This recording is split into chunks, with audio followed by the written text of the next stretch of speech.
Assalamualaikum warahmatullahi wabarakatuh. Waalaikumsalam warahmatullahi wabarakatuh. Alhamdulillahilladzi bi ni'matihi tatimmus shalihat.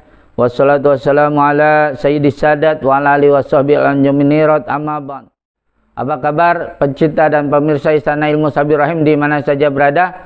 Semoga saudara-saudariku semua beserta keluarga selalu dianugerahkan oleh Allah nikmat sehat wal afiat, panjang umur serta rezeki yang berlimpah lagi berkah, amin ya rabbal alamin. Di dalam kesempatan yang berbahagia ini saya akan menjelaskan hadis yang sering disalahpahami oleh kalangan awam ya, tentang keutamaan sholat sunnah qobliyah subuh ya. Mari kita Fatihah dulu ya kepada pengarang kitabnya supaya barokah dan manfaat ilmu kita.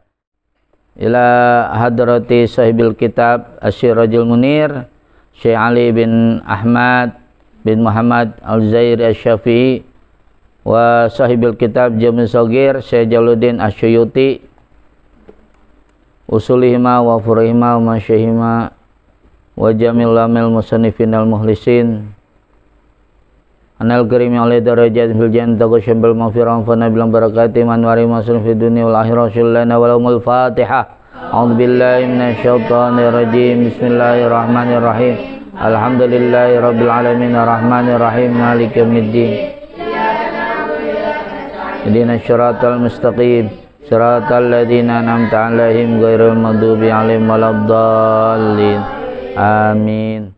Para hadirin dan saudara-saudari sekalian yang dirahmati Allah, di sini saya akan menjelaskan ya sebuah hadis tentang meluruskan makna keutamaan sholat sunnah qobliyah subuh ya, karena memang hadis ini sangat populer di kalangan masyarakat. Namun sayang, saya cermati pemahamannya agak keliru gitu ya, makanya di sini saya ingin meluruskan ya. Bukan dengan akal saya, tapi berdasarkan petunjuk dari ulama ahli hadis ya. Itu Syekh Jalaluddin Asy-Suyuti ya. Itu. Jadi sini saya membawakan apa? Kitab Sirajul Munir ya.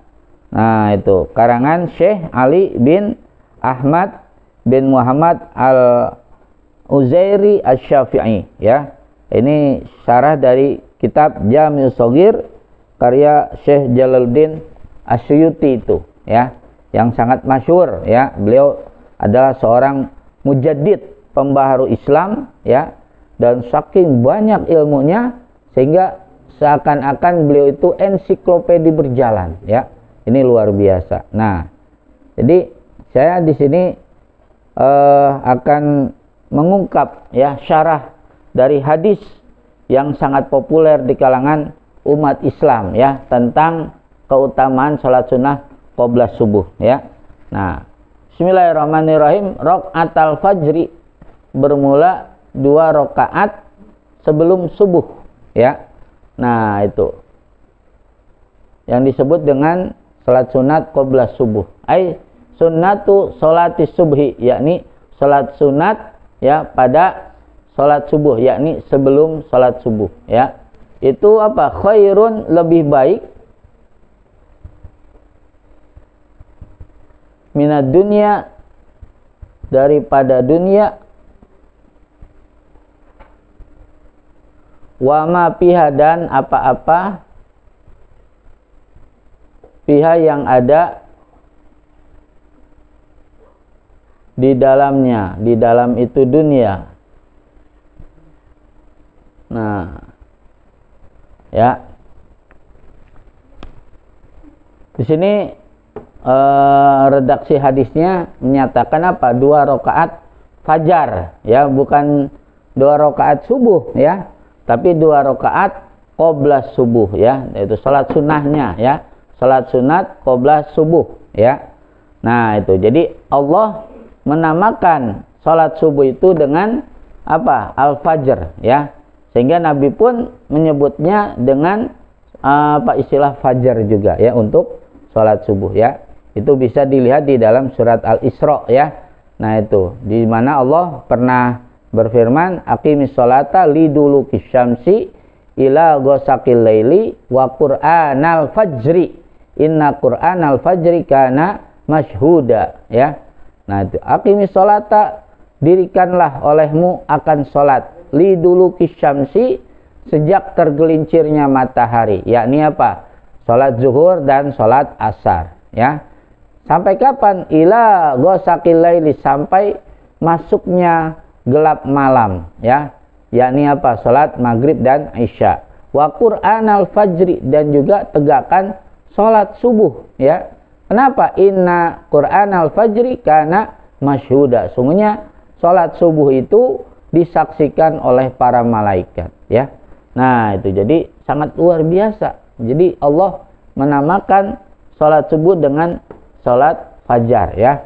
Sehingga di masyarakat itu juga sering disalahartikan itu, ya, salat sunat fajar, ya. Jadi ada yang mengartikan, ada yang memahami itu salat sunat yang dilakukan sebelum datangnya waktu subuh. Itu keliru, ya. Nah, jadi sesungguhnya salat sunat fajar itu adalah salat sunat yang dilakukan sebelum menjalankan salat subuh, yakni salat sunat qobliyah subuh sebanyak 2 rakaat, ya. Nah, begitu. Kata Nabi apa? Khairun, itu lebih baik minad dunya, daripada dunia, wa ma fiha, dan apa-apa yang ada di dalam dunia tersebut, ya. Nah, itu. Jadi ini sering dipahami apa? Secara materi gitu, ya. Jadi kalau kita sholat sunat qobliyah subuh, berarti kita adalah orang yang paling kaya di dunia, ya. Bill Gates kalah, ya. Roman Abramovich kalah, pemilik Chelsea gitu kan. Nah, kemudian apa, orang yang terkaya kayak apa, Cristiano Ronaldo, Lionel Messi lewat gitu, ya. Nah, itu. Sekalipun saya nggak punya harta, tapi dengan sholat sunat qobliyah subuh, sayalah orang yang paling kaya. Itu. Jadi dimaknakan pahala sholat qobliyah subuh ini jadi secara materi begitu, ya. Jadi seolah kita yang paling kaya, padahal yang dimaksud oleh hadis Nabi itu bukan ukurannya materi, ya. Nah, di sini penjelasannya. Ainaimu sawabiha, ya.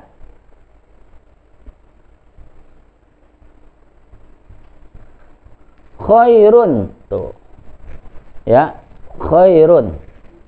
Jadi bermula nikmat, ganjaran,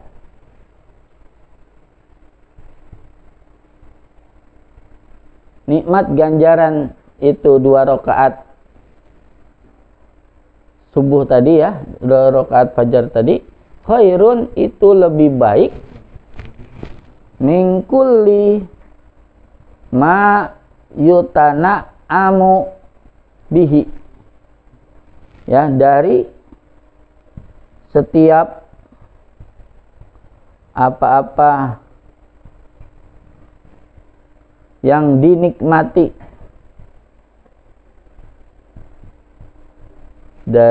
di dunia, di dunia. Tuh, jadi yang dimaksud itu adalah nikmat ganjarannya gitu loh, ya, bukan materi gitu, ya. Kita dapat harta yang paling banyak sehingga kita paling kaya, enggak. Jadi yang dimaksud itu, ya, dalam hadis Nabi itu naimu sawabiha gitu loh. Jadi nikmatnya kita dapat apa? Ganjaran menjalankan 2 rakaat qobliyah subuh itu kalau dibandingkan dengan nikmat-nikmat dunia itu masih kalah gitu, ya. Orang merasa nikmat jadi presiden, kalah dengan nikmatnya kita apa, ya, mendapat ganjaran 2 rakaat salat sunat qobliyah subuh, ya. Orang nikmat umpamanya, ya, punya mobil Ferrari, ya, atau punya mobil Alphard gitu kan, yang harganya miliaran gitu kan, kalah nikmat itu semua gitu dengan apa? Dengan nikmat ganjaran salat sunat qobliyah subuh gitu, ya. Nah, gitu juga orang pelesiran gitu di tempat-tempat wisata begitu kan, lalu dia happy, bahagia, gembira, ya nikmat, itu semua kalah gitu kan dengan nikmatnya kita dapat ganjaran sholat sunat qobliyah subuh ya. Nah gitu juga ya, orang bangga dengan punya rumah yang megah gitu kan, kemudian tanah yang lapang gitu ya, yang luas gitu ya. Nah terus merasa bahagia, merasa nikmat gitu kan, di rumah segala ada gitu kan, apa yang diinginkan itu semuanya tersedia ya. Wah, merasa nikmat banget gitu kan. Nah atau makanan minuman gitu ya yang enak-enak, yang lezat gitu, itu semua kalah dengan nikmat kita mendapat ganjaran dari salat sunat qobliyah subuh dari Allah Subhanahu wa Ta'ala ya. Karena pahalanya Allah itu lebih utama, lebih mulia gitu kan daripada dunia dan seisinya begitu ya. Jadi nggak bisa dituker ya. Pahala Allah itu ya, keagungannya, kemuliaannya itu dengan apa? Dengan dunia sebanyak apapun itu kalah jauh lah dengan pahala yang Allah berikan gitu loh. Jadi nikmat ganjarannya ya, tuh yang lebih baik daripada dunia dan seisinya. Jadi bukan berarti kita mendapat harta yang paling banyak, paling kaya sedunia, bukan ya. Nah itu jadi di sini apa saya jelaskan ya dari kitab apa Sirajul Munir ya, juz 2 halaman 317 ya. Nah itu jadi saya menjelaskan berdasarkan pendapat ulama ahli hadis ya, bukan pikiran saya sendiri. Nah ini jadi ini saya ingin meluruskan ya. Nah itu jadi kesalahpahaman orang-orang yang menganggap hadis ini ya berarti seseorang jadi yang terkaya di dunia. Enggak ya, bukan ke situ, bukan ukurannya materi, tapi naimu sawabiha ya, jadi nikmat ganjarannya dari Allah ya, sebab kita telah menjalankan salat sunnah qobliyah subuh, itu lebih baik daripada dunia dan seisinya. Nikmat apapun yang ada di dunia semuanya kalah ya. Rawahu Muslim, ini hadis diriwayatkan oleh Imam Muslim, wa Tirmidzi dan Imam At-Tirmidzi, wa Nasai dan Imam Nasai, an Aisyah radhiyallahu anha, dari Siti Aisyah radhiyallahu anha ya. Mudah-mudahan ada manfaatnya. Terima kasih atas perhatiannya. Hadanallahu wa yakum ajmain. Wassalamualaikum warahmatullahi wabarakatuh.